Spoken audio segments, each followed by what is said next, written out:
Wait loss சீரீஸில் என்னுடைய breakfast lunch அப்புறம் டின்னர் பிளாட்டரில் என்ன ஸ்பெஷல் அப்படின்னு பார்க்கலாமா.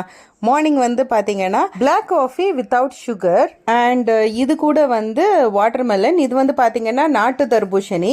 இந்த சீசனில் இந்த ஃப்ரூட் ரொம்ப நல்லா கிடைக்கும் அப்படின்றதுனால நமக்கு என்ன ஃப்ரூட் கிடைக்குதோ அதையே வந்து வாங்கி நம்ம டயட்டில் சேர்த்துக்கலாம். ஸோ பிரேக்ஃபாஸ்ட்டுக்கு வந்து பார்த்தீங்கன்னா இன்னைக்கு வந்து இந்த வாட்டர்மெலன் தான். ஸோ இன்னைக்கு மார்னிங் வீட்டில் சாப்பிட்றதுக்கு டைம் இல்லை அப்படின்றதுனால இதை வந்து பேக் பண்ணி எடுத்துகிட்டு போயிட்டேன். பிரேக்ஃபாஸ்ட்டுக்கு வந்து தர்பூசணி அண்ட் லஞ்சுக்கு பார்த்தீங்கன்னா இது வந்து இந்த கோதுமை ரவா இருக்குது பார்த்தீங்களா, தலியா அப்படின்னு சொல்லுவாங்க. ஸோ கோதுமை ரவாவில் செஞ்ச ஒரு கஞ்சி மாதிரி செஞ்சேன். பட் அது என்ன ஆயிடுச்சு அப்படின்னு பார்த்தீங்கன்னா நல்ல ஒரு திக்கா ரைஸ் மாதிரி ஆயிடுச்சு. இதில் வந்து முருங்கைக்கீரை அப்புறம் பாசிப்பருப்பு அது கூட வந்து இந்த தலியா உப்பு இதெல்லாம் சேர்த்து ஒரு கஞ்சி மாதிரி செஞ்சது தான் அது. கூடவே வந்து பார்த்தீங்கன்னா ஒரு பீஸ் ஆஃப் தர்பூசணி அண்ட் நைட்டு டின்னருக்கு வந்து ஒரே ஒரு கோதுமை தோசை, அது கூட வந்து இஞ்சி சட்னி. வெயிட் லாஸ்க்கு வந்து இஞ்சி ரொம்ப நல்லதுன்னு சொல்லுவாங்க. எஸ்பெஷலி நம்ம பாடியில் இருக்கிற எக்ஸஸ் வாட்டர் வந்து ஃப்ளஷ் அவுட் பண்ணிடும். இந்த மாதிரி வெயிட் லாஸ் மோட்டிவேஷனுக்கு நம்ம சேனல் சப்ஸ்கிரைப் பண்ணிக்கோங்க, வீடியோ லைக் பண்ணுங்க. அடுத்த வீடியோல